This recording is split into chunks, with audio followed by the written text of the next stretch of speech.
Good morning, everyone. Good morning, everyone. Students call me Dr. Lim. I am overseeing IP as well as the LE program. Thank you for joining us today in our Understanding IP and for your interest in NJC IP. At this time, we know that parents and their children are looking for a suitable secondary school that will fit their children's needs. And this session is intended to help you and your children to see if NJC offers what you are looking for and if your children will suit what NJC can offer for the development of our students. You will hear from teachers, our principal, Mr. Ang, as well as students in the course of this session. Please post your questions on Facebook or YouTube, and we will try to answer them to the best of our ability. Now, on the panel, we have my colleagues. Let me introduce them very quickly. We have Mr. Alan Goh representing the science, Ms. Michelle Ng representing aesthetics, Madam Lim Chiao representing mother tongue languages, and Mr. Jeffrey Tan representing he's the assistant year head. Now, first of all, I'd like to give a little overview about what NJC IP is. Now, it is a very different learning experience from primary school. First, you have more subjects to deal with. Because it's IP, it is a 6-year program. And our students engage in learning a variety of subjects, and they learn in very, very different ways from what they have been used to in primary school. It's very interactive in NJC IP.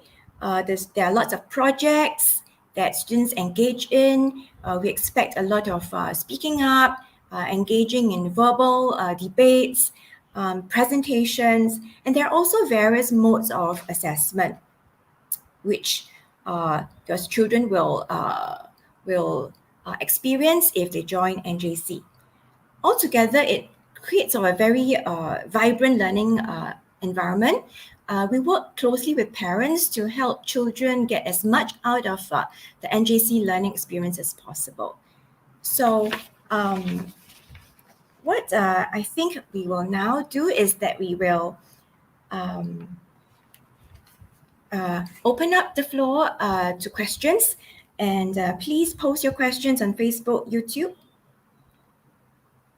And I will invite my colleagues on the panel to answer the questions.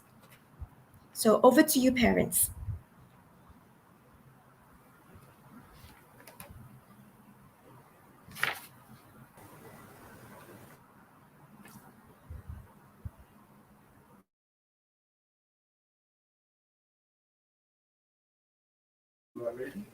Okay. Morning, parents. Nice to meet all of you. I'm Mr. Jeffrey Tan, the assistant year head for National Junior College. So I will help to answer some of the questions that are posted in the comment section. First one, okay, what do you expect our cut-off AFL to be? The AL, sorry, to be this year? It will be about 5 to 7 points. It's expected to be about 5 to 7 points. Okay. In case you are wondering what are the tiebreakers, you can also find this on the MOE website. Okay, so first, number one will be in order of priority. Number one will be citizenship. All right, so Singaporeans will have a slight priority. Number two will be the choice of schools. That's on your order of your choice of schools. Number three will be on computerized balloting. Okay, so in case if you need the MOE website, it's under MOE website under set one posting to other schools. You can find the same ranking criteria. Okay, school starting timing, generally we have morning assembly about 7:40. All right, and on Monday, Wednesdays, and Fridays. On Thursdays, we start a bit later, about 8:40 a.m. Okay, and the ending time will be about 2 to 2:30. On 1 or 2 days, we may end a bit later, about 3:30. So you're looking at about, on a ballpark figure, about 8 to 2 to 3 p.m. in school from Mondays to Fridays.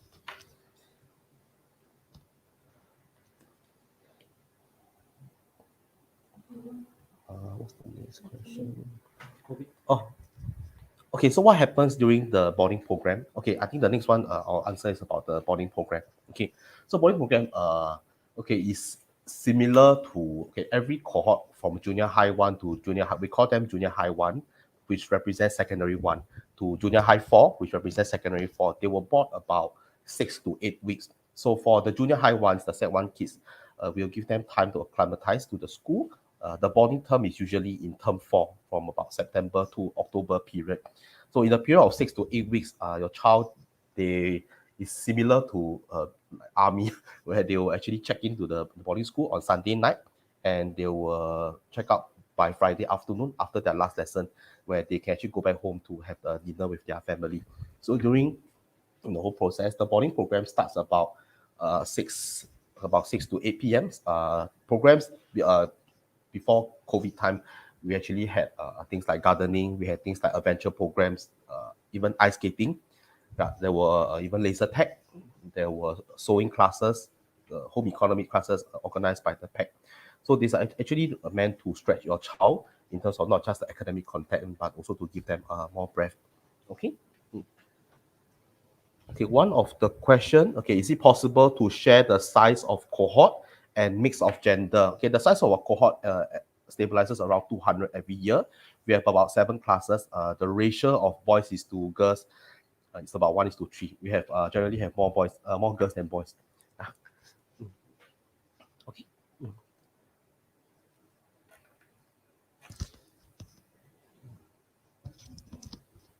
Okay.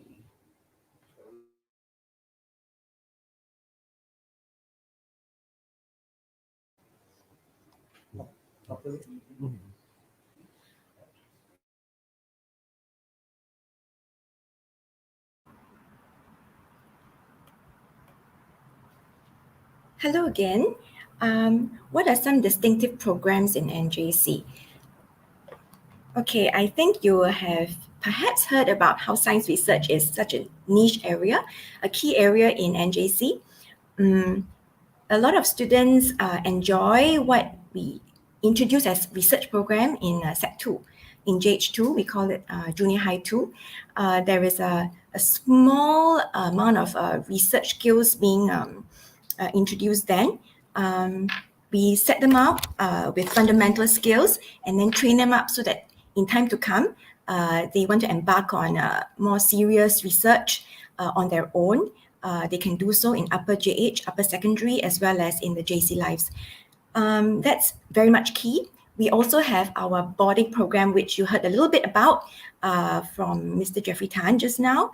The boarding program is essentially a very good platform for developing character, values, as well as other kinds of soft skills that may not come to the forefront in our academic lessons.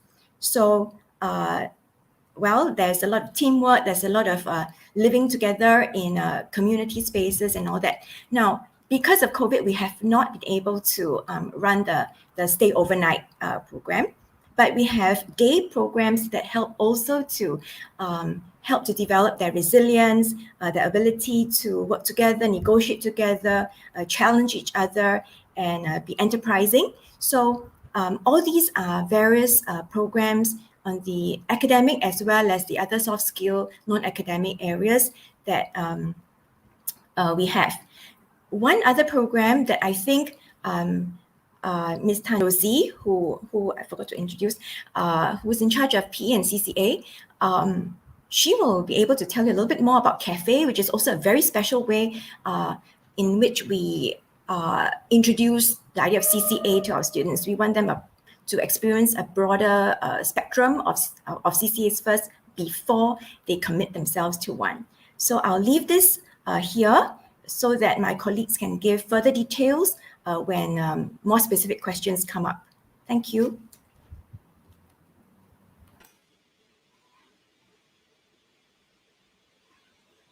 Thank you, Dr. Lim. Before I answer what are the CCAs we have, I would like to talk more about our CAFE program. So as a junior high 1 student, when you enter the school, you do not join a CCA immediately. Instead, we have what we call a CAFE program. And this CAFE program is run by our junior high CCAs, and you will get to choose within semester 1. So for term 1, you'll get to choose either a sport or performing arts CCA, and then semester 2, you will do the other one. So if you chose a sports CCA in the first term, you'll do a performing arts CCA in the second term. Of course, at the start, how do you choose these two, right? So how do you whittle down your choices? So at the start, of course, you'll try every of our 16 junior high CCAs during the orientation program. All right, just it's like a appetizer platter, and then later on, you will choose either one's performing arts for the term 1 and a sport CCA for your cafe in term 2. All right, so what are our CCAs in National Junior College? Okay, so we have 16. We have 16 CCAs for the junior high students, 9 of which are from performing arts. We have the 4 dancers, and then we have the other music CCAs. You actually can see the full list of CCAs in our website. And then we have 6 sports CCAs. So these 16 junior high CCAs, they actually serve our cohort of 200 junior high students. So there was this question, why are the junior high CCAs limited? This is because our cohort size is not very big. We have 200 of them. So 16 CCAs have been doing well to serve these 200 students in terms of their interests as well as their passion. Of course, later on when they go up to the senior high level, senior high cohort per cohort, we have about 500 students on average. And that's why we increased the numbers of CCA choices to 32 thereabouts. Yep. Will some people not be able to get a CCA? That's the next question. Everyone will get to have a CCA. Whether or not it is your first choice, that remains to be seen, because there may be some CCAs who have a high in demand. All right, and by and far, we try to ensure that you get within your top 3 choices. How many CCAs do you recommend my child to take? I recommend 1, and let your child see whether or not he or she can cope within the first year. There are some students who embark on a second CCA, and we look at it in a case-by-case basis, and whether or not there's a need in that CCA.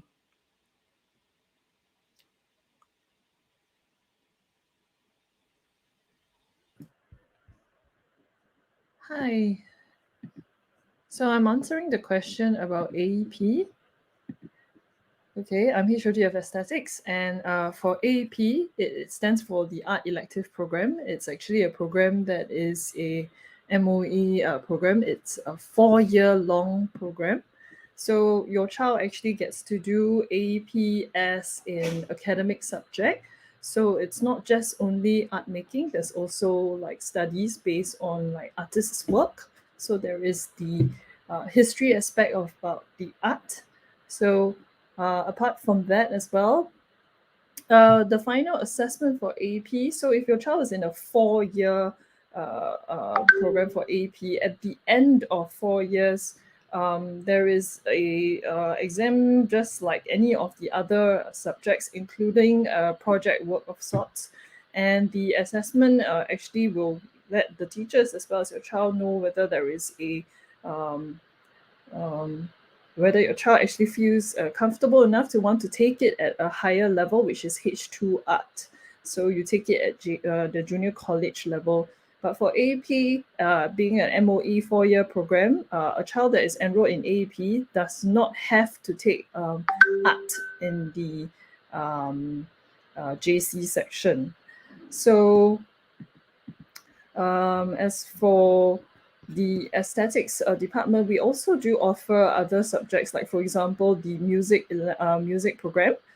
Even though it's not the MOE music elective program, it is our own NJC music program. And the music program follows the similar way of how MEP is being done, which is music at a more in-depth level. So there is the whole coverage on like music studies. So it's not just performance only. There are also the composing aspects. Okay, so all these are all different types of like electives that are available at NJC. So it's not just only the regular subjects that you get to take, but there are also these other subjects like art and music at a deeper level. And all these will also lead up to your child, if possible, wanting to take art and music at the A levels. Yeah. So do we have a virtual arts program? The virtual arts program, if you're referring to digital art, it is part of what we cover at the general arts program level. So we do offer general arts program to the secondary 1 and 2. It's compulsory.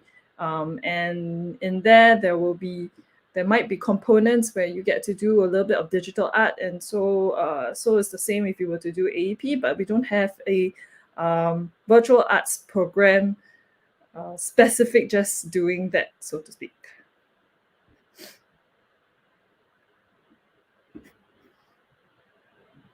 Okay, I will hand over to our assistant year head, Mr. Jeffrey Tan. Hi everyone, it's me again. So the current question, our first question I'll answer is how many subjects are there for secondary 1? Now in general, there are about 8 to 9 core subjects as well as 2 to 3 electives. So if you have heard from your friends, kids who are in the school as well, we have language arts, which includes English and literature, mother tongue, both expressed and high mother tongue, math, history, geography, GAP, which is our general arts program, including arts and music, science, physical education. And our electives will include things like AIM, right? Music, AP, also third language. Okay, so electives, just to let you know, it generally happens after their last lesson of the day. For lessons like third language, they will have to go to the language center to attend their class. Okay. Okay, the next question I'll answer is regarding the promotion criteria. Okay, we do have a promotion criteria from year 1 to year 2, year 3, year 4.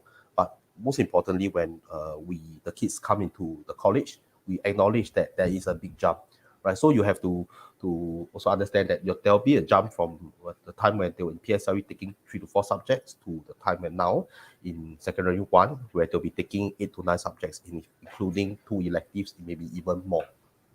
Okay, so most importantly, what we want is to help the kids to adjust into junior high 1 life. Okay, and that's the part where I'll answer also the next question on how we are helping them to relieve stress in school. Now, when your child comes in, there are about 7 classes. Each class gets they have 1 to 2 personal mentors, right? And we call our form teachers as personal mentors. So for each class, when they have a personal mentor, they also assign peer support leaders, okay, as well as the year head. Now, the year head team, like for myself, generally we will teach the classes. We'll teach the cohort that we are also in charge of. So there are about 3 of us, and the personal mentors in general, they also teach their class. So for example, if you have your child's personal mentor could also be his or her math tutor or science tutor. Okay, so we work very closely with your child, and in general, the teachers that are centered around your child, they will see your child at least 2 to 3 hours a week. Okay, so we are always on the lookout for the emotional and mental health of the child. There's also counseling in school, so if the child needs any advice, and they can also turn to the counselor. All right. The one that's very successful would basically be the peer support leaders program. Like every class is given a few peer support leaders.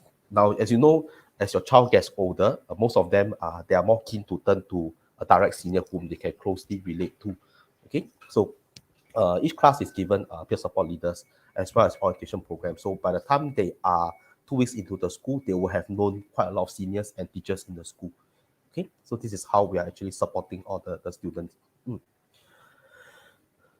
Okay, can we share how the school describes school life for students? Okay, school life for students generally is lively and joyful, right? And when to be honest, some of the parents are they will. Yeah. Okay. So some of the parents actually they are wondering how come my kid is in National Junior College Year 1. It seems like he has no homework to do.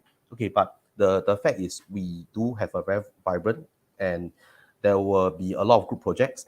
All right, we do not subscribe to the linear way of learning. There will be lessons.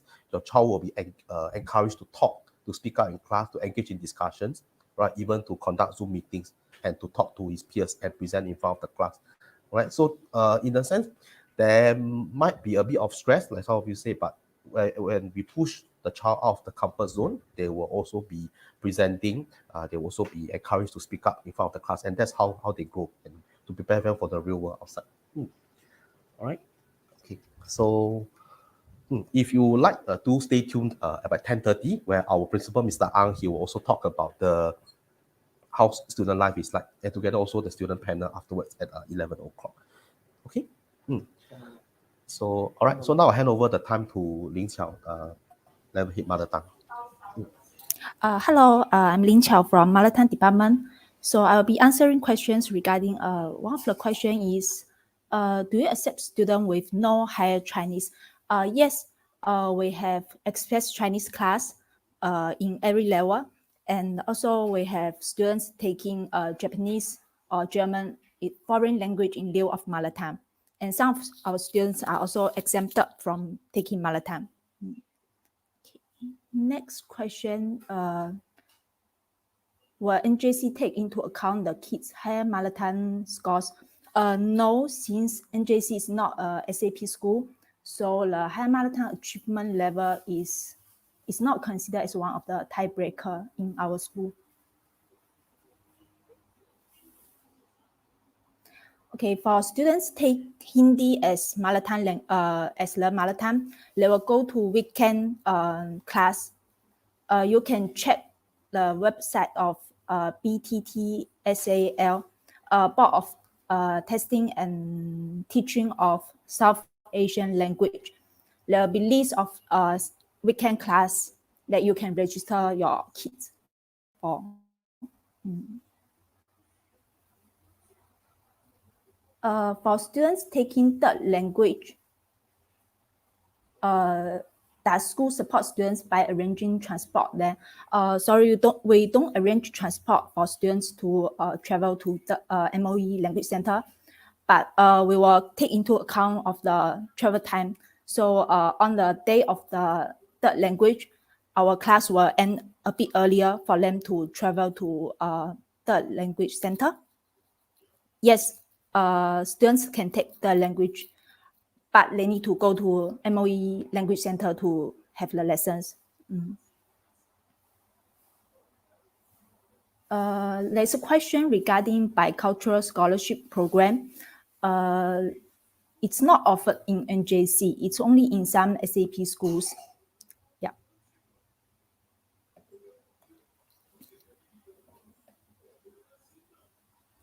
Okay, next I will pass to Mr. Alan Goh, our science HOD. Hello, thank you, Ms. Ling. I'm Alan, HOD for science.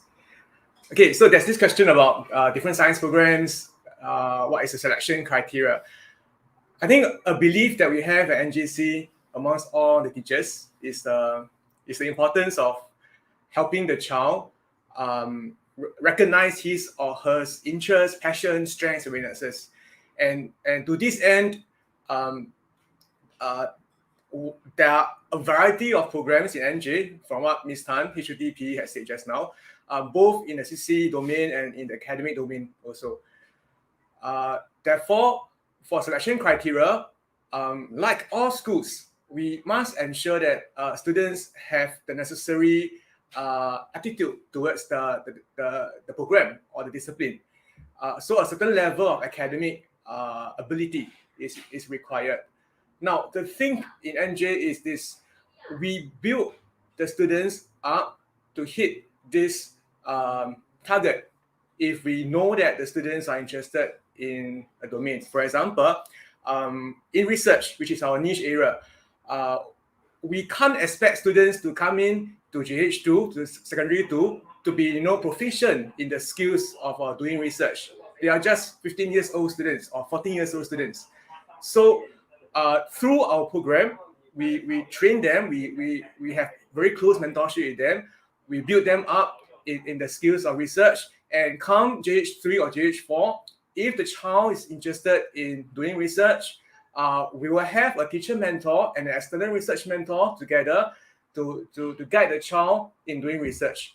And through this model, and with the advantage of being in a 6 years program, we have actually developed quite a number of students who started off, not having the skills in research, but wanting to try in research, and ultimately they went on to represent Singapore in the national research challenges or even in the international field.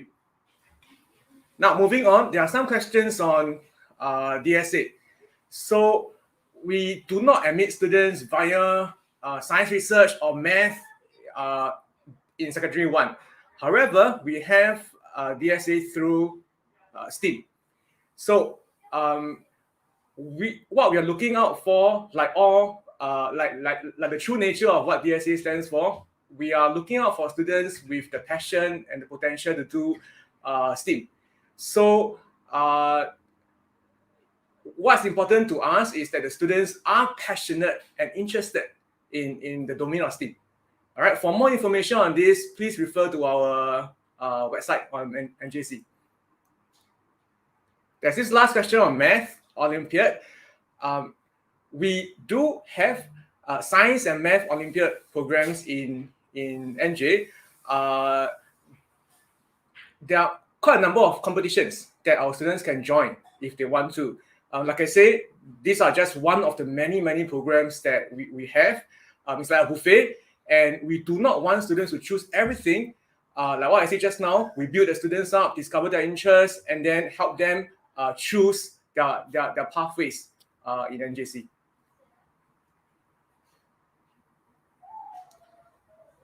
About maths research, research is our niche area. So we started off with in the science domain, and we also have very skillful and very passionate math teachers and humanities teachers and languages teachers doing this research in NJ. So yes, students who are passionate to do math research, there's an opportunity to learn from one of the best teachers in Singapore. All right, so that's all from me. I'll pass the time over to Dr. Lim.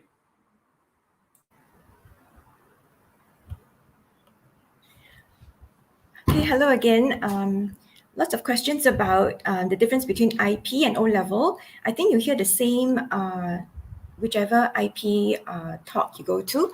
IP is for the 6-year IP. The students are all headed to the A-levels. So what we've done in NJ is that we have broken down the barriers between sort of the different years' work. So what the teams have done, the teaching teams have done, is that they have worked together across all 6 years.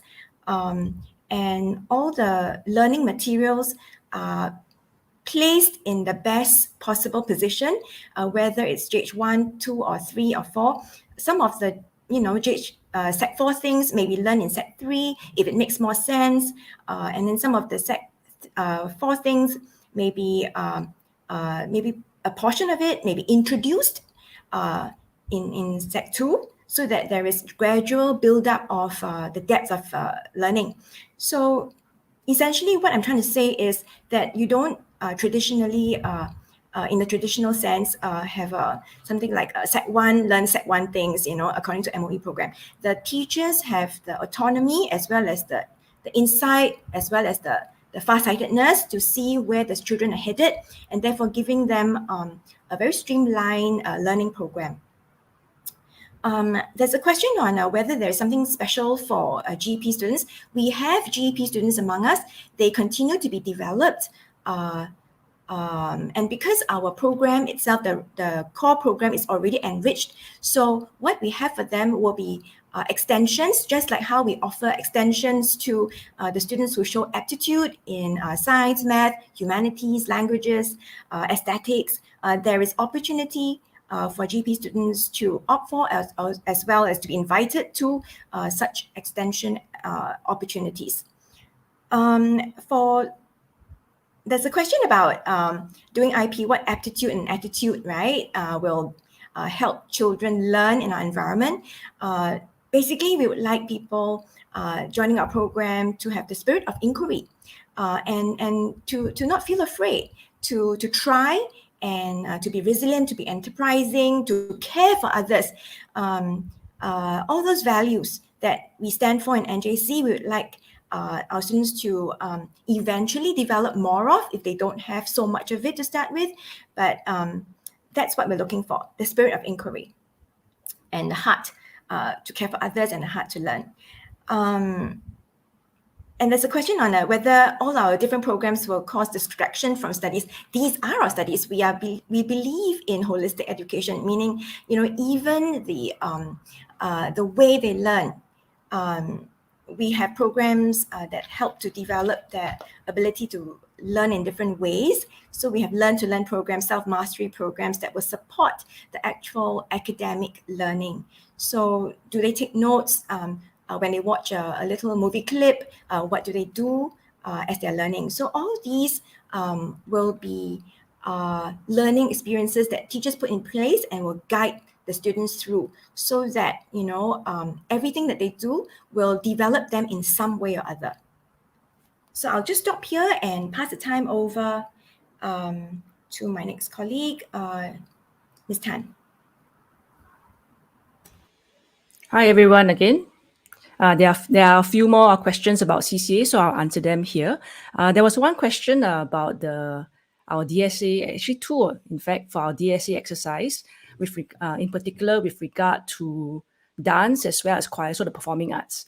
All right, so you're asking how are these DSA exercises conducted in view of the COVID situation? Yes, and in fact, this year and last year, the way we conduct our DSA interviews have been different as with the other schools across Singapore. So we are actually aligned to what MOE directs us to do. So we have been doing them through Zoom sessions where your child will actually be back in your primary school and performing the tasks or the performance. All right. So for dance, you'll prepare a piece and then do the dance, and then we will take a look through Zoom, and followed by an interview session, so like a chit chat session.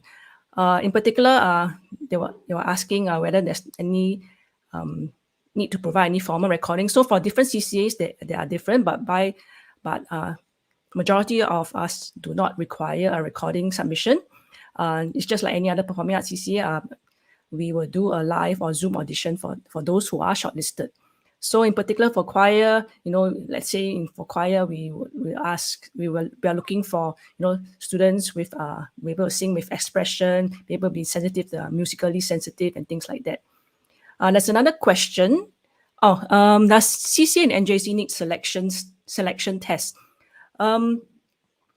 If we are talking about DSA, because the students are coming into NJC through a CCA, so of course we have to be a bit more discerning. So we do, I'm not sure whether we call them selection tests, but we do have a look at how your child performs. We don't particularly need your child to have past experience or past competition experience or results. We believe in identifying and recognizing students who have the potential to reach where they want to go in their passion. All right, so we don't necessarily look at results.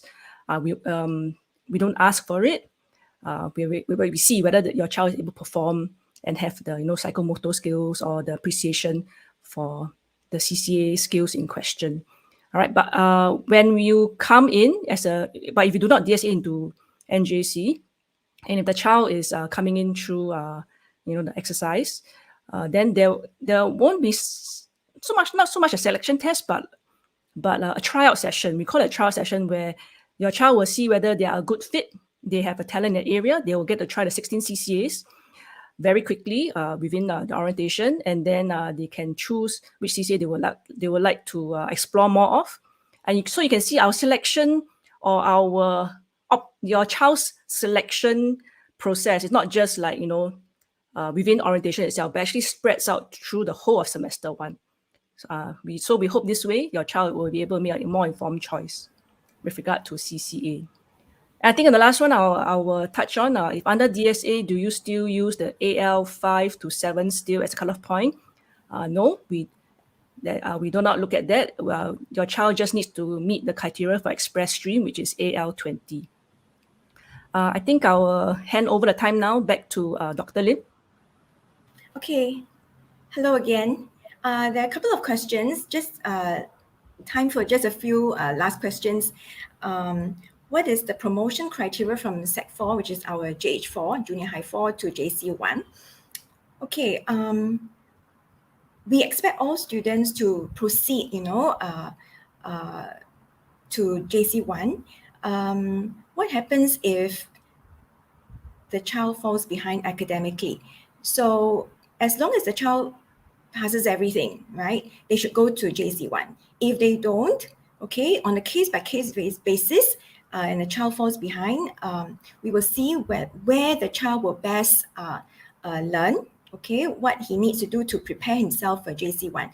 If it's best for him to proceed, then we will let him proceed. So it's a case-by-case basis for those who fall behind. But actually, very few land up there, because from the very start in Sec 1, JH1, we are tracking the students and monitoring their performance and ability to keep up, and interventions will have been put in place way before the Sec 4 year.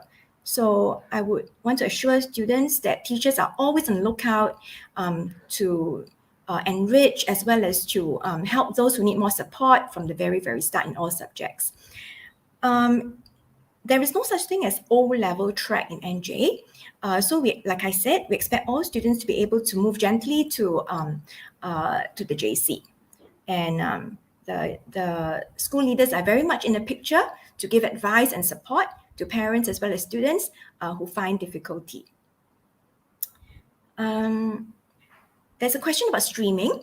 Okay, like all secondary schools, the Sec 2, end of Sec 2, some students will opt for various subjects to specialize in more humanities, more lit, or something like that. So in the same way, we want to give students a chance to explore more deeply their interests and to stretch themselves in certain areas that they choose. So ideally, we can give everything to all the students who have varied interests, but there are only 24 hours in a day, and students need to sleep and to interact with their family and social life, right? So we do give certain options and help them manage the time, and they make their choices at the end of Sec 2 for their Sec 3 and Sec 4 year.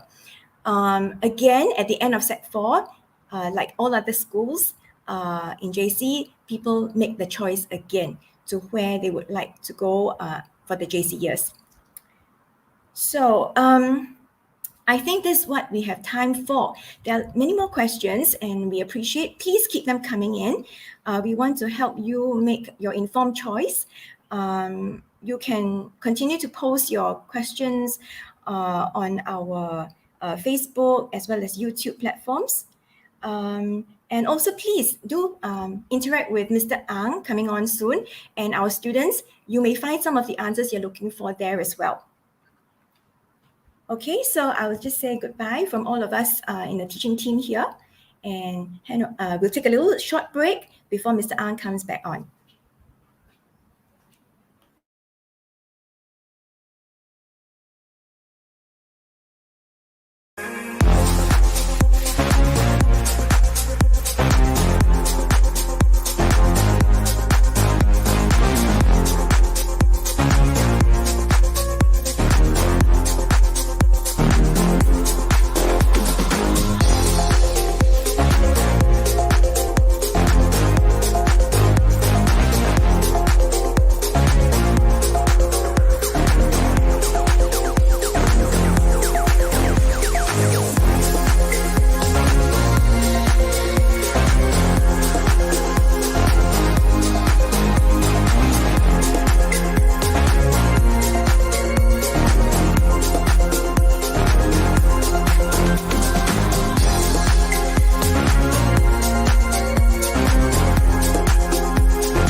Okay, don't turn me on yet, huh? Share screen. Hey, what happened to my Chrome tab? Oh. It's okay not to.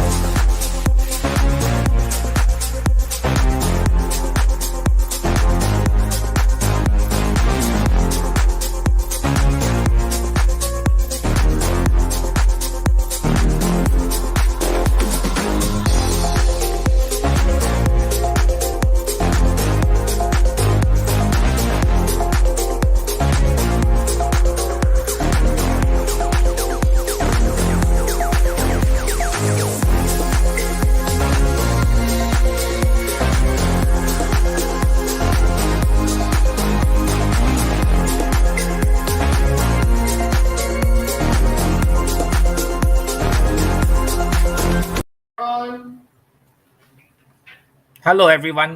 Good morning, parents, colleagues, and PSLE students, if I may call you PSLE students. Welcome to National Junior College. Today, I watched the questions that you have asked. I can understand where you're coming from, and I will attempt to answer some of the questions as I speak broadly. Okay, you have asked your questions. And I think it is an opportunity for me now to ask you some questions. So I will try to show the screen. How do I put the screen on? Okay, right. So welcome to National Junior College.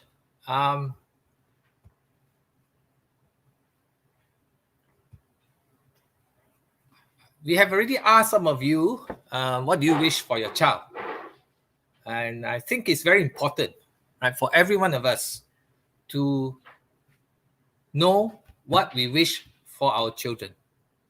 In NJC, this is what I've always tried to tell my teachers, to ask them, what do we wish for every children in National Junior College? So these are some of your wishes. And I would like to put across, right, my view. If you want to add some more of your wishes, please do. Okay, I can see you want some of you want your children, or one of you want your child to have an enriching learning experience. Some would want your child to be happy and fruitful environment for learning. Whether your child is suitable for your son, right? The facilities and so on. Okay, so some are very specific, some are very broad. Okay, one of you wish your child to have good PSLE results. I wish that for your child too. And one of you says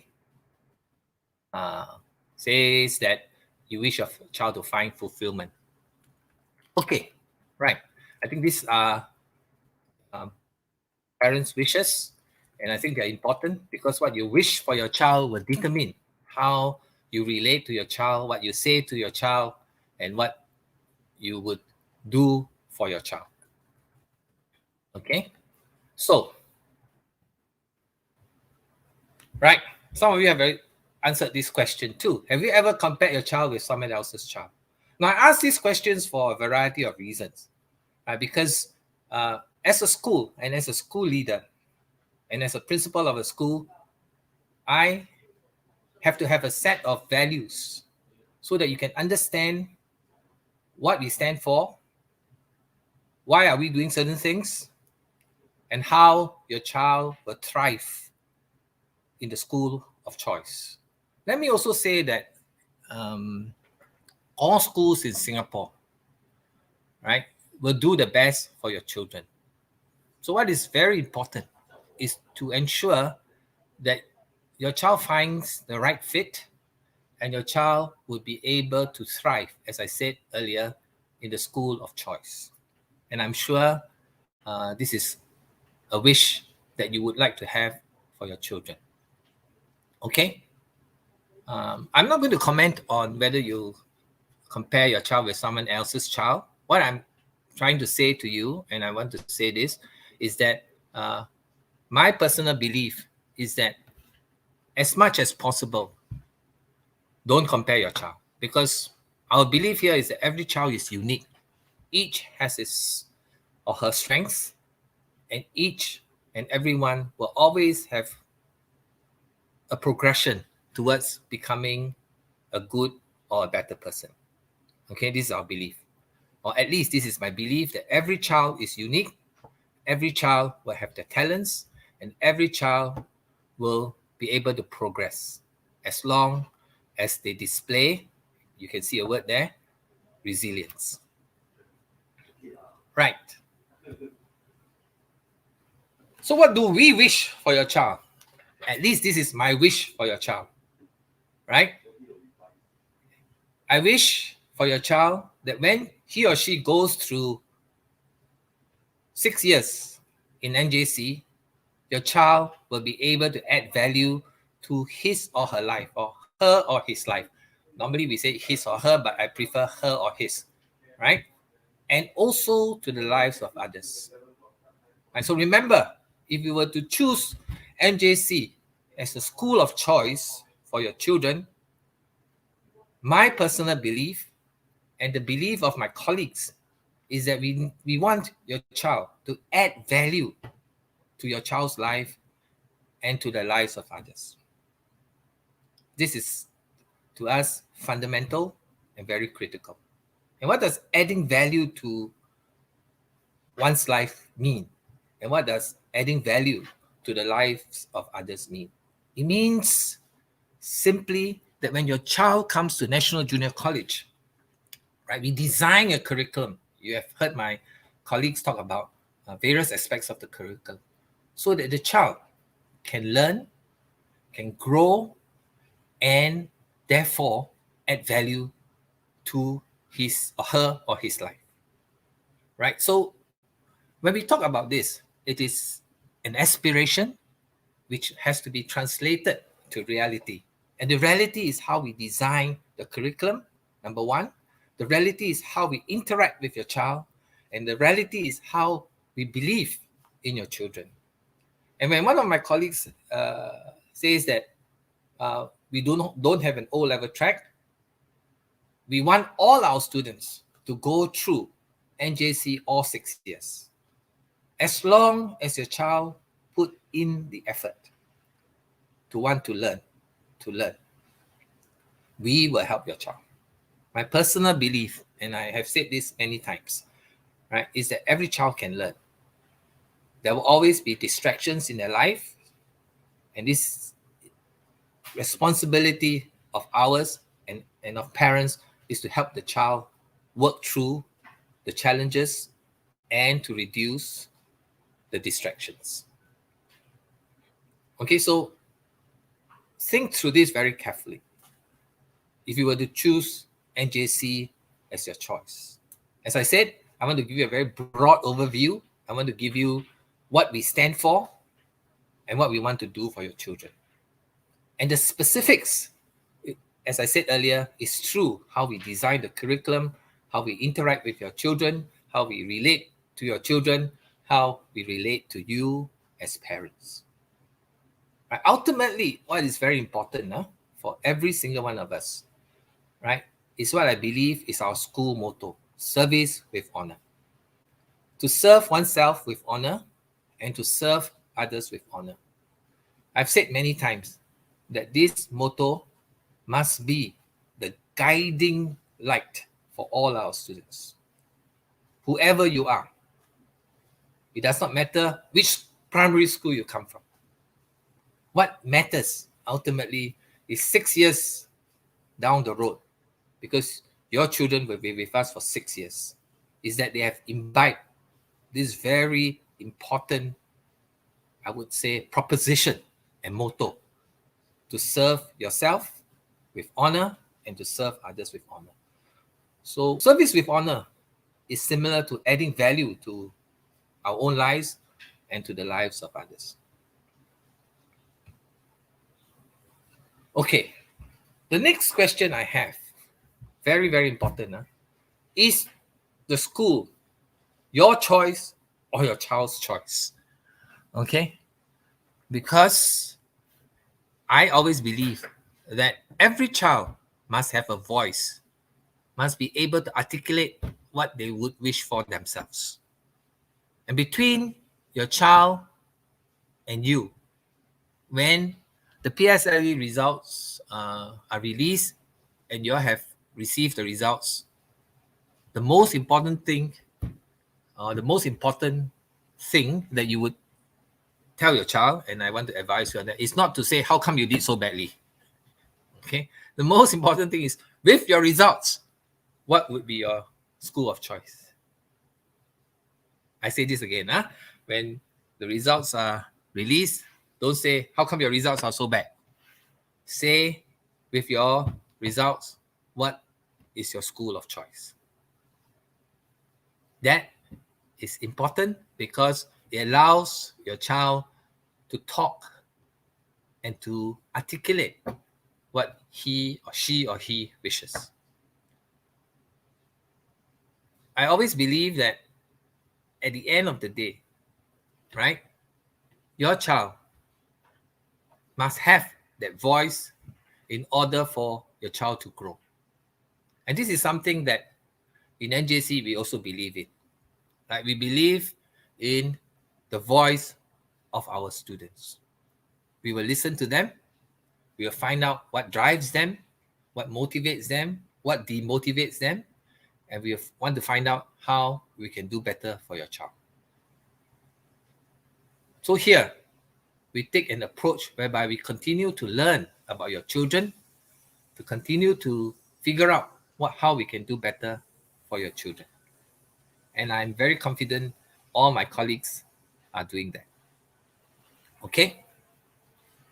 If you were to sort of put together, right, the values in a little bit so-called in retreat, in the Mentimeter presentation, civility, altruism, resilience, enterprise. I say in retreat because I have put the background behind, right? If you take away the letters after the first letter of each value, you will see C-A-R-E, care. We have specifically used this as our acronym for your children. Care. We really want to care for your children. Right. And this is the last slide of my presentation. I always believe that we must be compassionate to ourselves and be compassionate to others. And this is something I put on my slides when I speak to colleagues, when I speak with students, and when I speak with parents. Always be kind. I think it's important, right, to be kind to ourselves, to be kind to others. And to be kind to ourselves means, because we live in a very competitive society, to be kind to ourselves would mean, to me at least, that when we face up to a challenge, right, and when we are not able to overcome some challenges, don't kill yourself over it. Because as long as you have done your best, and as long as your child has put in the effort, be kind to the child. And the child must be kind to himself or herself. Okay? So I've, let me go back to StreamYard. I've said what I wanted to say. I think it's important for every school, including ours, to articulate a philosophy, to articulate what we stand for, so that when you make your choice, it shouldn't really be just about how well my child can do in the school academically. It should be, has my child added value to his or her life? Sorry, I will say this again. Added value to her or his life. And has my child added value to the lives of others? This is what is critical and important, because when they grow up, when you are able to add value to your own lives, and when you are able to add value to the lives of others, the child will become an optimistic person, the child will have a growth mentality, and the child will become the person I think you want your child to be. I'm sure you want your child to be a person who can add value to his or her own life and to add value to the lives of others. And that philosophy is built into everything that we do, the total curriculum. So when you talk about science research, talk about humanities research, we talk about SPIRE program and so on, it is really that, right? When we look at the way we do our research, it is not just doing research for the sake of doing research. It's doing research with an intent that this research will have something positive in the end that can then help others. That has always been the guiding principle in whatever we do here. Right? When we do value in action programs, what we do is to ask the child, how does it add value to your life? How does it add value to the life of others? Right? So education, especially when your children come to secondary school, must be thought of in that light. Of course, if they are able to add value to their own lives, I can assure you they will do well academically because they know what is important and they have that deep foundational set of values to believe in themselves. They will be optimistic, as I said earlier, and they will have a growth mentality. And that, I'm sure, is what you want as parents. I can understand parents fully, right? You want the best for your child because you know that there will be a point in time where they themselves will become parents and they themselves will also want the best for their children. So all our schools are doing that.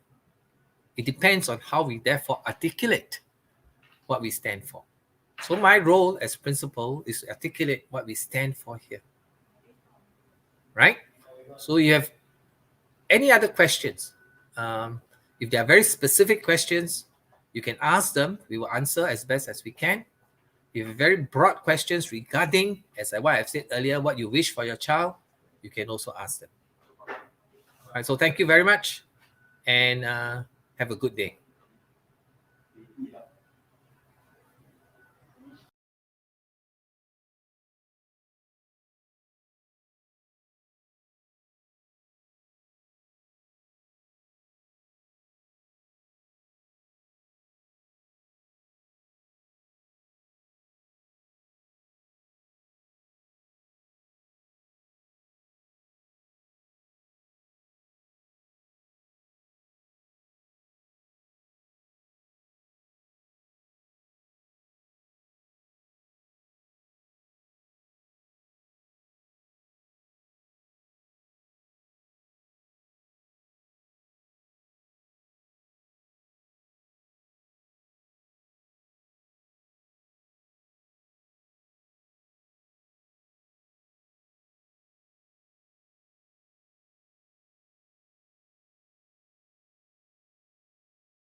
Hi everyone, thank you for attending our 2021 Understanding NJC IP November Q&A live stream.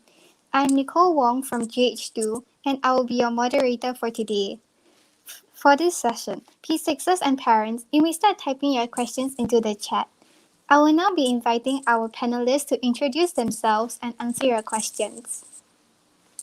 Hello, I'm Erin Pop from GH106, and today I'll be sharing more about student life in NJC. Hello, I am Ariel from JH202 and I am taking the music program as my elective. Today, I will be happy to share more about retransitioning or settling into a new environment in NJ. Hello, I'm Arshia and I'm from JH304 and I take Python and AIM as my electives. And I'll be happy to share more about CCs and clubs in NJC. Hello, I'm Charmaine from JH302, and as I'm in Advanced Science and Advanced Inquiry in Math, I'll be happy to share more about the various academic programs offered at NJC. Hi parents and P6s, I'm Christy and I'm a GH4 student. So similar to Charmaine, I also take the Advanced Science elective, so I'll be more than happy to share with you about that as well. And apart from that, I'm also very excited to share with all of you about NJC's boarding program or its COVID-19 alternative, the Self-Mastery Program or SM+.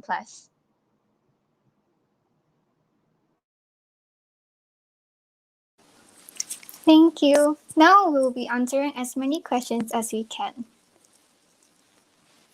First, we have a question from Wei Chiat-Lo.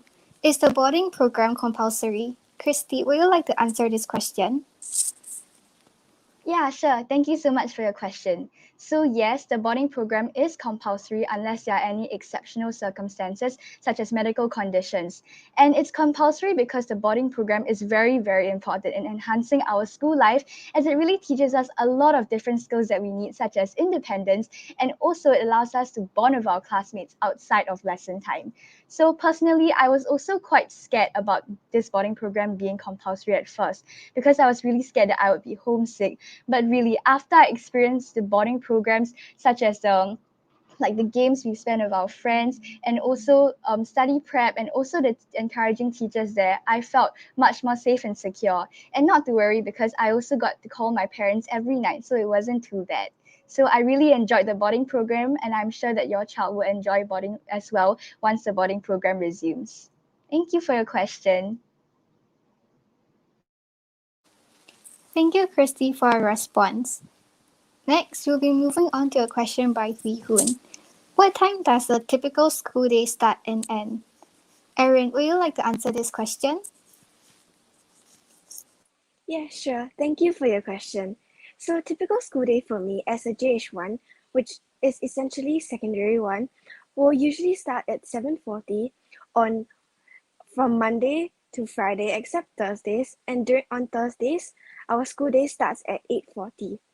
So once our school day starts, we will usually have assembly and lessons formally start at 8 a.m. from Mondays, Tuesday, Wednesday, and Friday, and 9 a.m.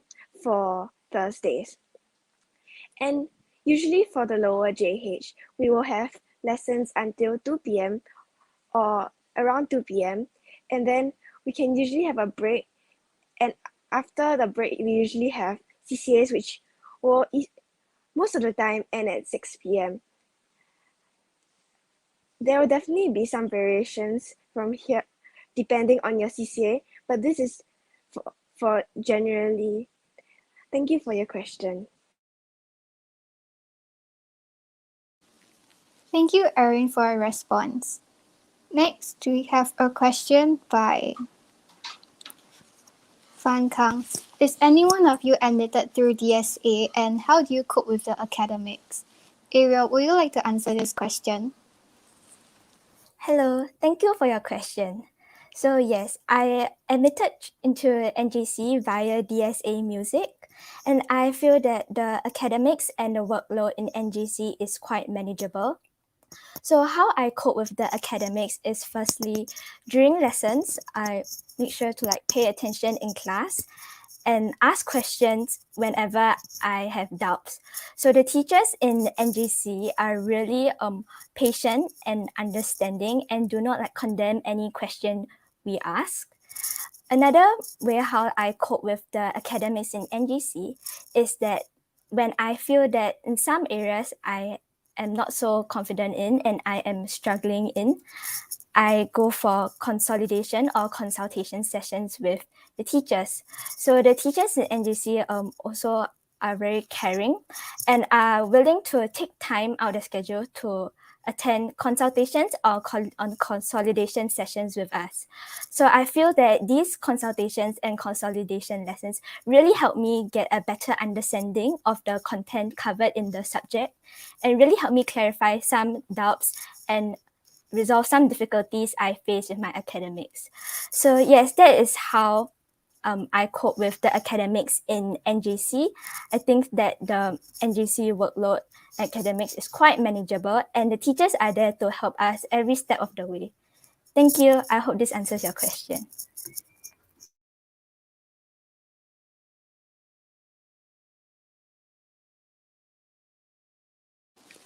Thank you, Ariel, for your response. Next, we have a question by the audience.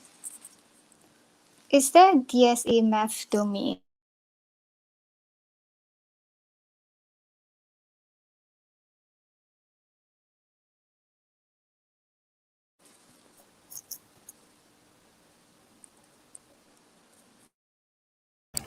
Hello, could Charmaine take this question, please? Okay, sure. Thank you for your question. So to answer your question, no, there is not any DSA math domain. However, there are various math programs offered in NJC. Like for example, one such program is the Advanced Inquiry in Math, which you can choose to take on in JH1, and it's for students who have a passion and interest in math.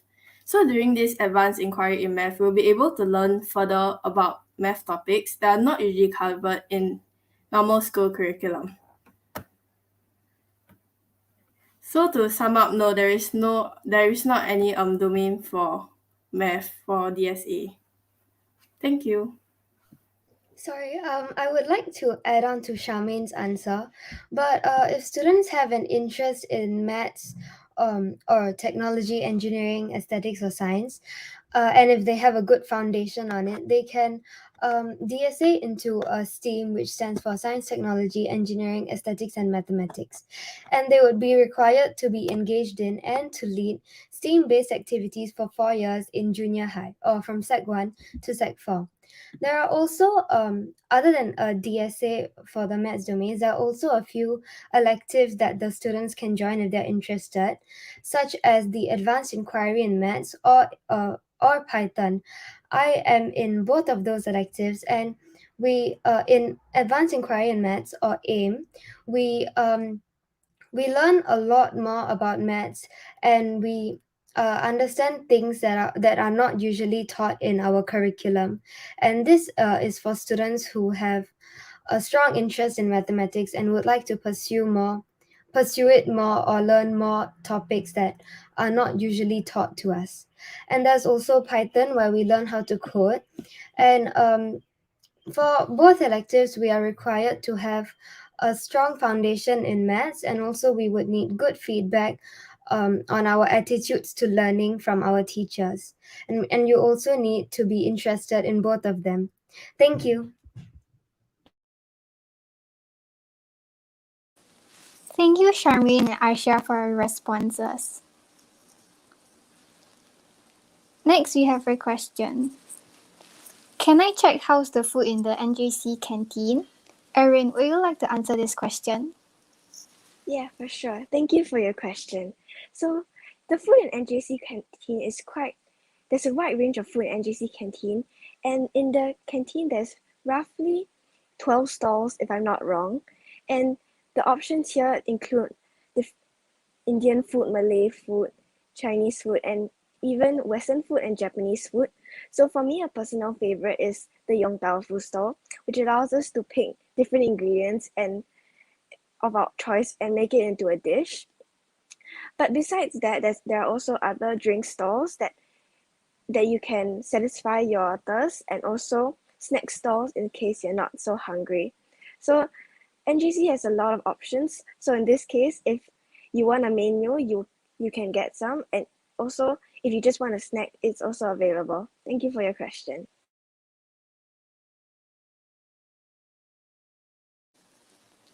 Thank you, Erin, for your response.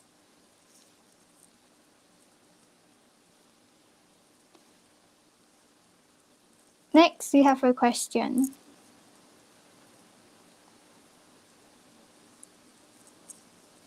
Do you need extra tuition to cope with the academics? Ariel, would you like to answer this question? Hello, thank you for your question. So personally, I feel that I do not need extra tuition to cope with the academics, and I have not attended any outside tuition centers in my JH1 and JH2 years.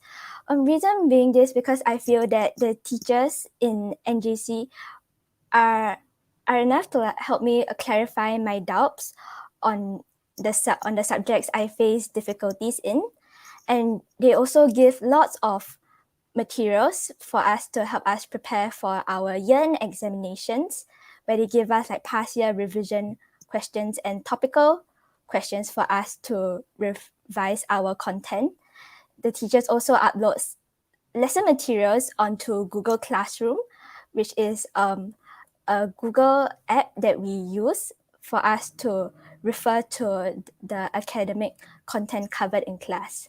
So overall, to answer your questions, no, I do not think that extra tuition is needed in NGC to cope with the academics, as like the lesson materials and help provided by the teachers is enough.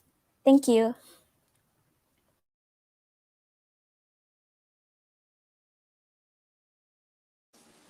Thank you, Ariel, for your response. Next, we have a question by Krabs. What are some of the activities that most students look forward to? Christy, would you like to answer this question? Hi, sure. Okay, thank you so much for your question. So the first activity that all students definitely look forward to when they first come to NJC is definitely orientation. So I really love NJC's orientation because it's a week-long program, and the Sec 1s usually come into the school and they spend a lot of time with their friends and also their orientation group leaders, which really helps them to ease into the NJC environment. So during orientation, we have this thing called Cafe Trials, which really allows students to try out the different CCAs and also have fun at the same time. And apart from cafe trials, we also play station games during orientation, which is really, really fun. So yes, most of the Sec 1 students really look forward to orientation. So looking past orientation, we also have these things called the house bonding sessions organized by the student council. So it's basically time for seniors and juniors of the same house to play games and bond together. And last but not least, I also want to really mention the self-mastery program, which I have mentioned about earlier on.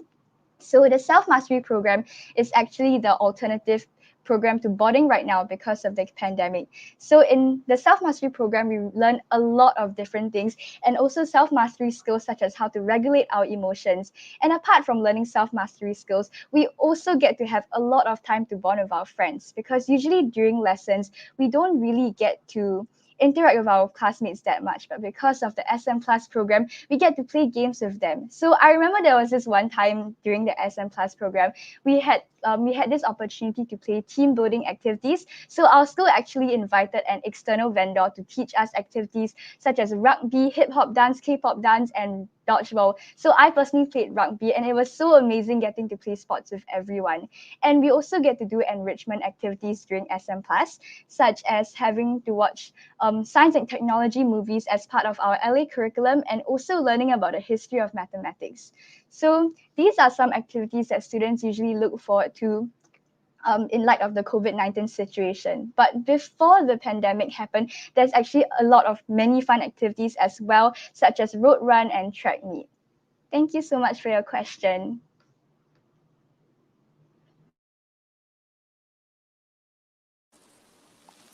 Thank you, Christy, for your response.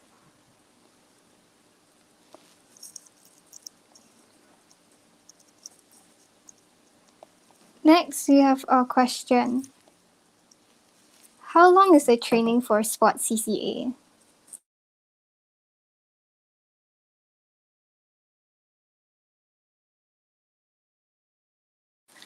Arsha, would you like to answer this question?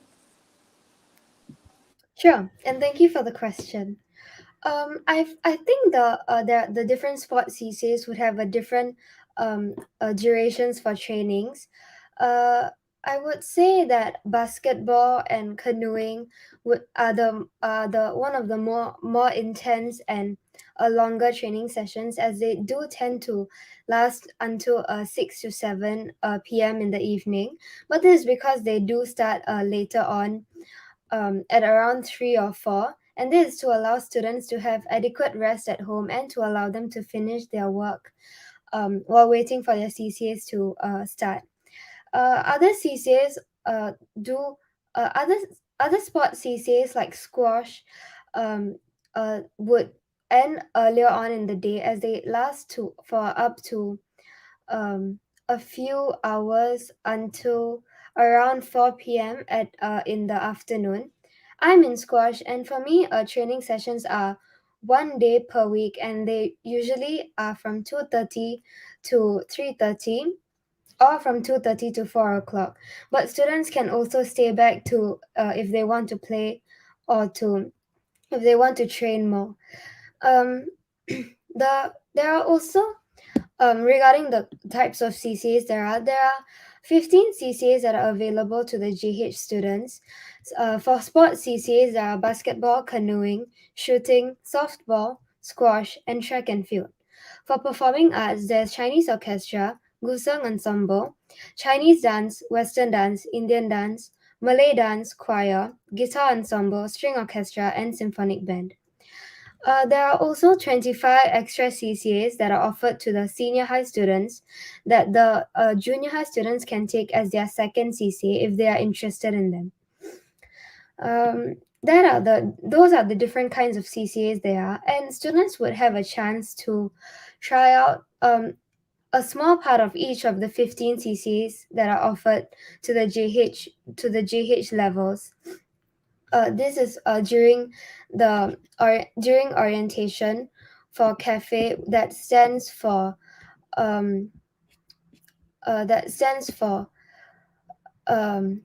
that helps students to experience each of the CCAs to help them make a more grounded decision.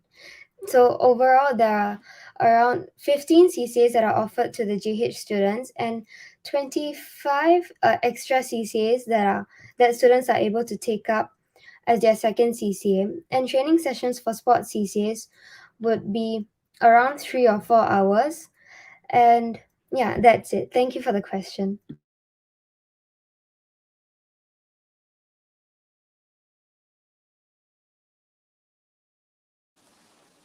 Thank you, Arsha, for your response. Next, we have a question. What electronic devices does NJC provide for NJCians? Erin, would you like to answer this question? Yes, sure. Thank you for your question. So the electronic devices that NJC provide for NJCians is an iPad.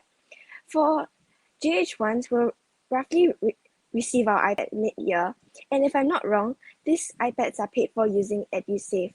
However, I've had many other friends who also purchase their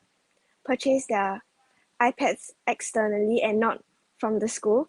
So the electronic devices that are provided, however, you can opt to choose to buy your own iPad if you don't want to purchase from the school. Thank you.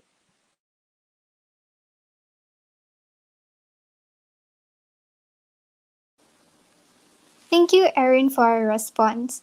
Next, we have a question. Is there any selection test for advanced math, science, or any of the inquiry programs? If there is, when is it, and what level are we allowed to take the test? Charmaine, would you like to answer this question?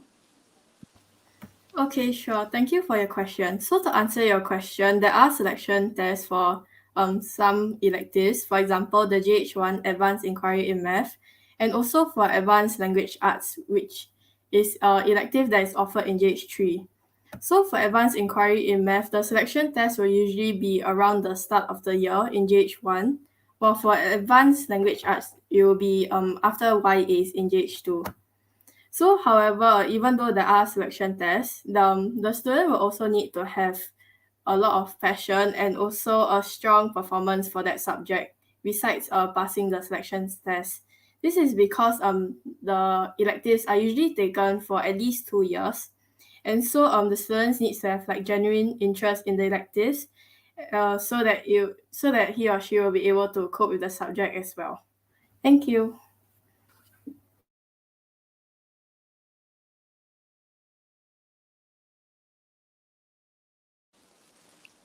Thank you, Charmaine, for your response.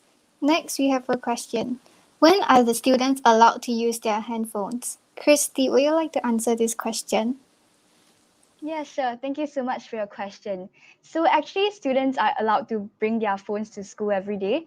And if I'm not wrong, for the junior high students, which are the Sec 1 and Sec 2 students, they actually have this thing called the phone pouch, which they put at the back of their classroom. So I think during lesson times, the Sec 1 and Sec 2 students have to put their phones at the phone pouches. But for us, Sec 3 and Sec 4 students, we're allowed to use our phones anytime in school, but we are not encouraged to use them during lessons unless the teacher asks us to take out our phones to play Kahoot or Mentimeter during class. But generally, we are allowed to use our phones. Generally, allowed to use our phones during breaks and recesses. But our teachers don't usually encourage us to spend a lot of time on our phones, as the time in school is meant to interact with our friends and our classmates. Thank you so much for your question.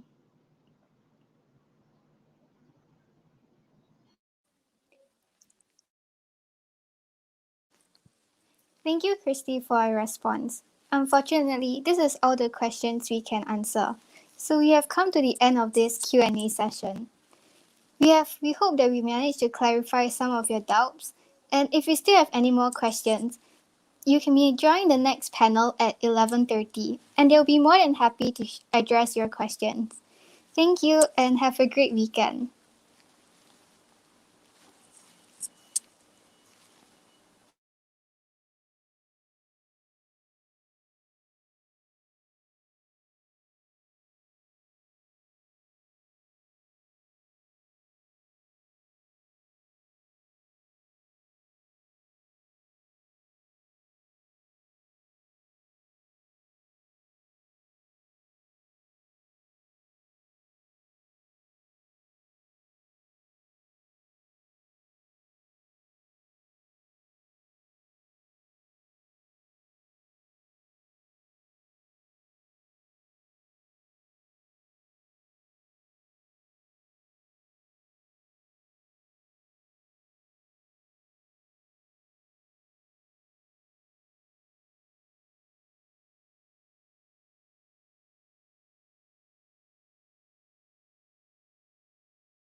Hello, thank you for attending our 2021 Understanding NJC IP November Q&A live stream today.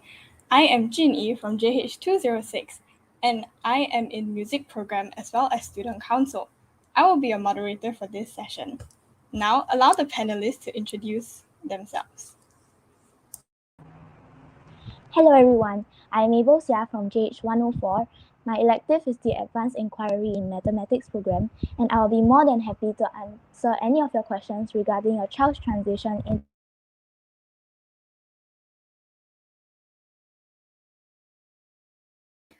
Hi everyone, I'm Emma Lee from JH205 and I take the Art Elective program.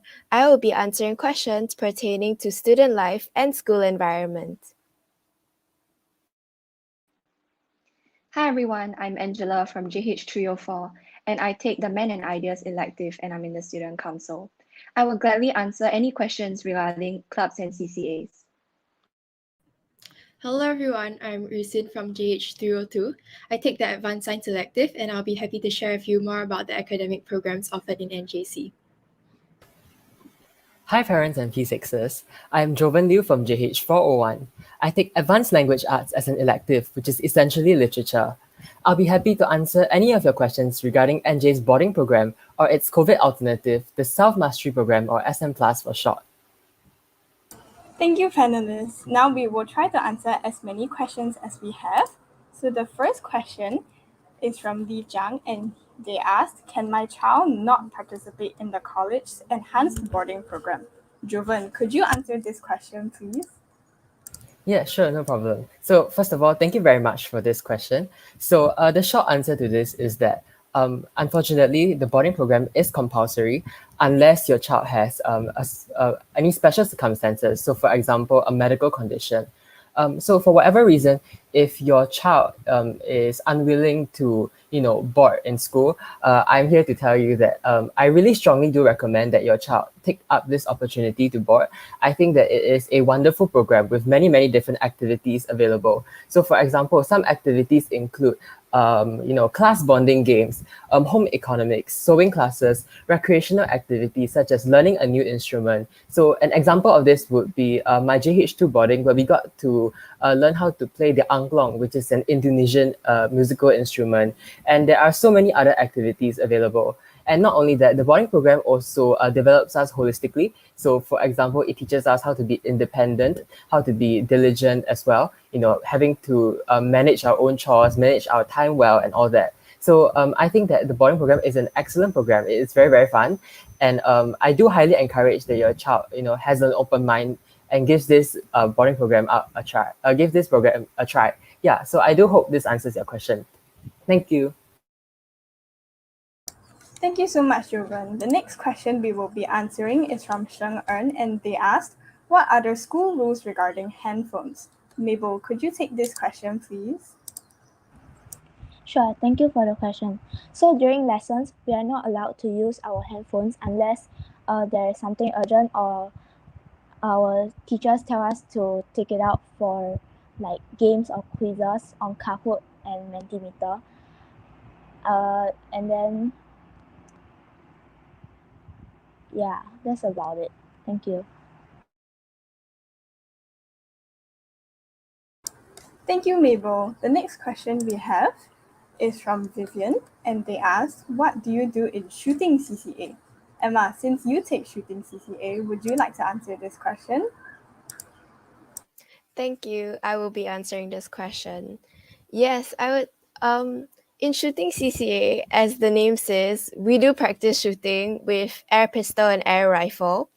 I would say that this is a more uncommon CCA in schools in Singapore, as not many schools have this. And you first have to go through the cafe trials during JH1 orientation. And if the coaches see that your child, cafe trials is basically where your child gets to try out all the CCAs in NJC so that they can make a more informed decision about what CCA they would like to take up for the rest of their time in NJ. During this time, coaches also look out for students who have potential in that particular CCA, and so does shooting. So shooting, we tend to look at the consistency of the student and also sometimes the proportion, because proportion can also matter in terms of the performance of your child in shooting. So after that, we are split into 4 groups: air pistol boys, air pistol girls, air rifle girls, and air rifle boys. And we not just practice in school, but if COVID restrictions allow, we also take part in national games. I hope that answers your question. Thank you.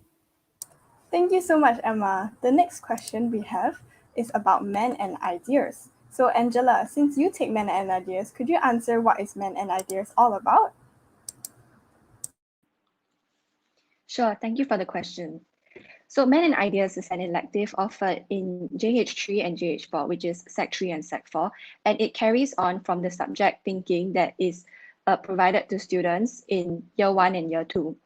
During Men and Ideas, we can think about fallacies, arguments, and analyze philosophers from a long time ago.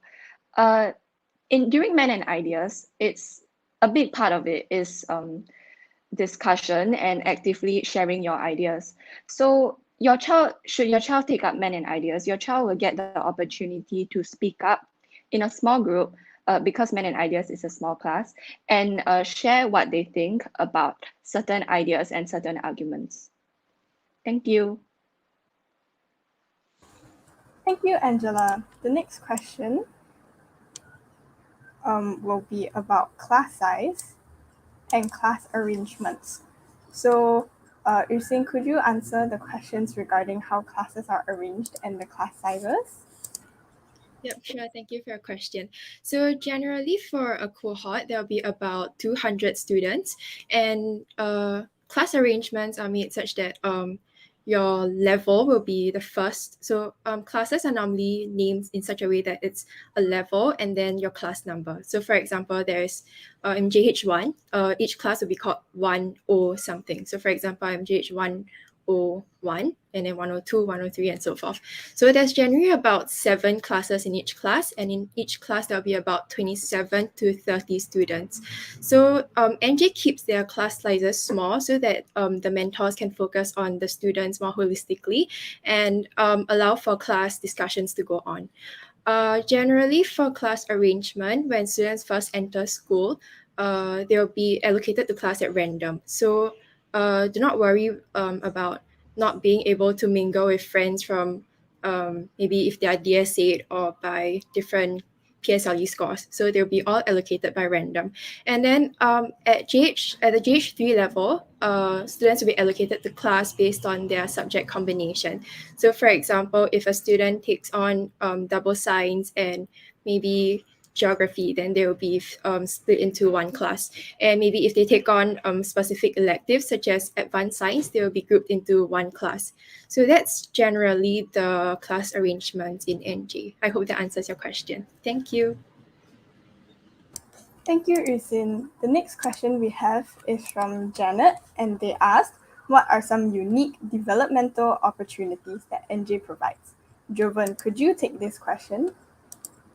Hi, yes, definitely. Thank you so much for this question. So unique developmental opportunities. So for convenience, I shall split this into 2 categories. So first will be academic and the second will be holistic.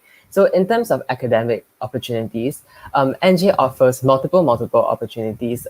For example, let's say in competitions, NJ typically would encourage and recommend students for any competitions that may be available. And within school as well, we also have a lot of opportunities. So for example, NJ's niche research. In JH2 and JH3, we actually have a variety of research projects, namely SPIRE as well as STEAM. So SPIRE is a roughly about a 1 to 1.5 year long program where we get to research on a particular topic, and you know, at the end of the project itself, we will actually have to do a presentation on our findings. So for my group specifically, we actually did a humanities project actually. So our project was about pet related speech. So it was about how humans communicate with their own pets. So actually, it was a very, very interesting opportunity. And it was also a great experience because for many of us, it was probably the first time we ever did research. Yeah, so honestly, NJ does provide a lot of unique academic opportunities that other schools may not necessarily provide. And in terms of holistic opportunities as well, in SH1, we actually have this program called GenGrade. So since the JEE students typically come in at around February, from January to February, this 1 month period, the IP students will actually undergo this program called GenGrade, which is actually a program meant to train students for the workforce. So there will be various different sectors that are available. So for example, we would have teaching, healthcare, education, business, so on and so forth. And in these multiple sectors, the students will be allocated to various different ones. And what will happen is that we will undergo this 1 month program where we just learn a lot more about like the workforce itself. And by the time we come out of it, I will be a lot more knowledgeable on what these jobs have to offer. So yeah, I do think that NJ does offer a lot of unique developmental opportunities. And I hope this gives you more insight on what we have to offer. So thank you for this question. Thank you so much, Jovan. The next question is, do you need any experience before joining a CCA? Angela, could you take this question? Sure, thank you for the question. Firstly, no, you do not need any experience before joining a CCA. I have many peers who join a CCA purely out of interest, and despite not having any experience, they could join the CCA and learn a lot about the CCA in the process. On top of that, NJ also offers a program called CAFE, which stands for Co-Curricular Activities for Exposure. Basically, what happens is that your child in JH1 will get to spend the first semester trialing 2 different CCAs, one from performing arts and one from sports. Each will take about 1 term. So by the end of this, your child will have gotten a feel of what these 2 CCAs would be like. There's also a CAFE trials program that takes place during orientation, where they get to have a small trial of all the CCAs so that they can then decide what they want to do for CAFE. After the first semester, your child can then choose the 6 CCAs that they would like to put as their choices, and then they will be allocated 1. So no, you do not need any experience before joining a CCA, and NJ will offer many opportunities for you to get a feel of the CCA before deciding. Thank you. Thank you, Angela. The next question is, what is the school environment like? Mabel, could you take this question? Okay, sure. Thank you for the question. So in NJ, we have amazing seniors. So when the segments first enter NJ, we have orientation. Orientation is 1 week long for JH1s, and the seniors help us in like adapting to the new school environment, because when JH1s first enter the school, they will be very confused and like not sure how to navigate themselves around the school. So seniors, we also call them our OGLs. They'll be in charge of like helping us to navigate around the school, and then if we have any questions, we can also ask them. Besides, throughout the year, we can also, NJ also has many support systems, like one of them will be PSLs. PSLs also stand for peer support leaders. So the seniors will also help us students in academic wise and also CCA wise. This will help the new students to adapt well into the new school environment. Besides, in NJ, we also have nurturing teachers. So since in primary school, we don't have the subjects history and geography, our history and geography teachers will try their best to answer your child's queries if there are any. And then if during lesson there is not enough time to clarify their queries, your child can also seek a consultation from them after lesson if they need extra help. Besides, the friends in NJ are also very kind. Since your child and the peers experience the same thing, they can relate to each other more, and then they can help each other better. This will make them better friends and also help them adapt better into the new school environment. Thank you. Thank you so much, Mabel. The next question we will be answering is, how are the students chosen and selected for AEP? Emma, since you are in AEP, could you take this question? Thank you for the question. Speaking from personal experience, other than getting in through DSA, which would be the most direct way, students in NJ are all given equal opportunities to try out for art elective program, and students are not necessarily chosen, but they have to display their skill set and appeal to the art teachers so that they stand a higher chance of getting selected. In secondary one, you go through a test that tests your basic art and observation skills, and from there you get selected. You get asked to go for a probation art class for about 1 term, and from there, the teachers decide whether or not you are able to cope with your academics alongside the art elective program, because art elective program is 3 hours after school on Tuesdays. So this is also taken into account when the art teachers decide whether or not you can continue to take AEP.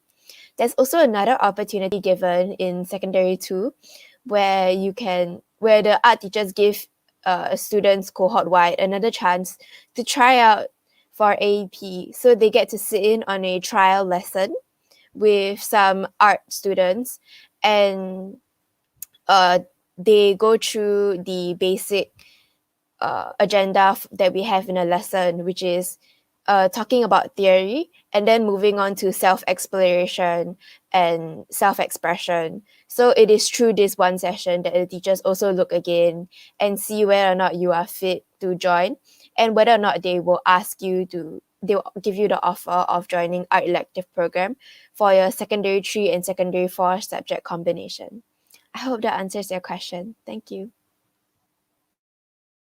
Thank you, Emma. The next question we have is from Siu, and they asked, if you want to take double science or additional math, do you need to score a certain mark or can you choose yourself?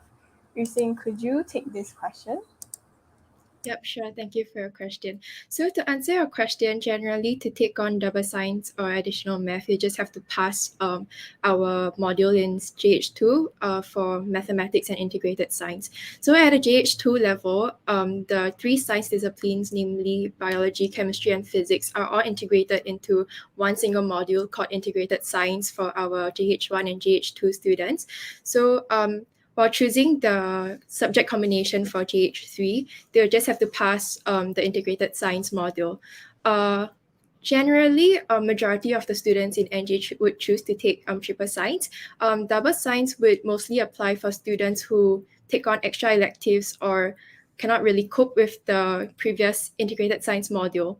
As for additional science, in NJ, there isn't or A science or normal math different, like they are not taught differently. So they'll be integrated into a mathematics course, and all students have to take that from JH1 to JH4. So generally, students don't really have to worry whether or not they can really cope, because the teachers here are really nurturing and they'll really go out of their way to make sure that all students are doing well in class. So yeah, I hope that answers your question. Yeah, that's all from me. Thank you. Thank you, Yu-Sing. The next question will be directed to Jovan. So, Jovan, are you happy as an NJCN and do you have any concerns? Hi, okay, thank you for this question. So yes, I am very happy as an NJC student, and I think the main reason for that would definitely be the community. I think the NJ community is one that is very, very supportive and very encouraging. So for example, the students are all really, as a whole, very, very positive and very open to new experiences and making friends. So even if, let's say, on a particular day, I was feeling down, a lot of my classmates would come to me and they would talk to me and cheer me up. So this is just one example of how our NJ community tries to uplift one another. And in terms of the teachers as well, the teachers are very, very supportive and very nurturing.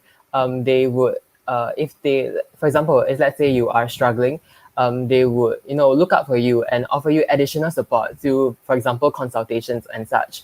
And as a whole, I think even if we are feeling down, there will always be someone to approach, and there will always be, a shoulder to lean on. So I'm definitely very, very happy as an NJC student. And in terms of concerns, I would say, for example, maybe during exam periods, it can get a little bit stressful at times, having to, revise a lot more, and just making sure that everything is in progress. So that is definitely one of the concerns that I do have, some especially when it nears the exam season. But I think overall the teachers have done a very fantastic job, planning out the timetable for our revision, and in general just making sure that we are able to cope and everything. So although I do have some concerns, I think they're very, very well addressed in NJ. Thank you. Hope this answers your question. Thank you, Jovan. The next question we will be answering is, how do teachers help or support the weaker students? Angela, could you answer this question? Sure, thank you for the question. So generally, the teachers are very, very supportive, and they always go out of their way to make sure that all the students are following. In cases where students are unable to keep up with the lessons, teachers will also offer console classes so that the students can like revisit what has been taught so that they can catch up with the rest of the class. Should they still need additional help, or anyone not in the console program, they can still schedule consultations with the teacher, which would usually take place after school, so that they can ask any questions that they have regarding the subject. Thank you for the question. Thank you, Angela. The next question we have is from Skylar, and they asked, how is the timetable like with elective programs? Yusing, could you take this question? Yep, sure. Thank you so much for the question. So generally, elective programs do not really overlap with your normal timetable because most of them take place after school. So for example, personally, I take the Advanced Science program, and lessons for Advanced Science normally take place during Tuesday from 2:30 to about 4:30. So yeah, elective programs are normally placed after school, so there's no overlapping. And I would say that it's not that stressful because there's sufficient time between maybe the end of your class and before the start of your elective to maybe have lunch or maybe catch up with your work. And there's also definitely sufficient time for you to get home, get some rest, and also complete your work for the day. So there's not much to worry about for that. Yeah, I hope that answers your question. Thank you. Thank you, Yusing. The next question we have is, my child is not interested in sports. Will she fit into the school? Angela, could you take this question? Sure, thank you for the question. Actually, yes, your child will fit into the school just fine, even if he or she is not interested in sports, because we also have a lot of performing arts CCAs. For example, Chinese orchestra, Guzheng ensemble, the dance CCAs, choir, guitar ensemble, strings, and band. So even if your child is not interested in sports, your child can pick and choose between the rest of the CCAs, and your child will still fit in. Personally, for me, I'm in Chinese dance, and I feel like I fit into the school very, very well because I enjoy my CCA sessions, and I'm very close to my dance teammates. So I think whether your child is interested in sports or not is more of something that she can choose to pursue, but it's not something that will affect whether she fits into the school or not, or he or she fits into the school or not. Thank you. Thank you, Angela. We will end up with one last question, and that is, what is your advice for a student considering IP in NJC? Emma, could you take this last question? Thank you. Speaking from personal experience, I would say a few pieces of advice is that time management is really a very important thing, because it's something that you need to take into account when you do everything from choosing your co-curricular activity to what electives you would like to take, and most commonly to study for your exams. Because without good time management, you will find yourself lagging behind a lot and lacking in areas which can take a toll on other areas of your personal life. Other than that, I also feel an open mind is very important, especially because you are moving on to a new and unfamiliar environment, which is secondary school. Transitioning from primary and secondary school will be challenging, and keeping an open mind to your environment and the people around you will be very important. Being nice to them because is also crucial, because you never know what they've been through, and speaking from personal experience, you will meet many different kinds of people, and keeping an open mind and putting on that fresh impression for yourself will really help assimilate yourself into this new environment with all these people from different backgrounds. That's all from me. Hi, and just adding on to Emma's point, I definitely do agree with what Emma said. And as a JH4 student, my advice is definitely tried and true, and that would be to take things easy. There is this sort of stereotype that as an IP student, all we do is study and all we do is mug. But unfortunately, fortunately, that is not true at all. In my opinion, I think taking it easy will really take you very, very far, not just in school, but in life in general. I think, with IP, we have this 6-year program. There's definitely more time for us to explore all the different opportunities that are available to us, be it academic or holistic and otherwise. And even outside of school, just enjoying life in general. I think that is a very, very important lesson that we could all learn, because nowadays our lives get more and more hectic. There's always things to do, places to run to, and sometimes just taking it easy, relaxing, and just catching up with your friends. I think that is definitely something that I have learned is very, very important in school, as that helps to maintain our happiness and maintain our mental health, which is something that is very, very important and often understated. Yeah. So my advice would just be take things easy and to take things one step at a time and enjoy life. Thank you. Thank you, Emma and Jovan. Unfortunately, that is all the time that we have for today. Thank you all so much for your questions, and we hope that we were able to clarify some of your doubts. If you wish to find out more, you can head to our NJC website or visit our NJC YouTube playlist and watch our YouTube playlist. We hope to see you here next year. Bye.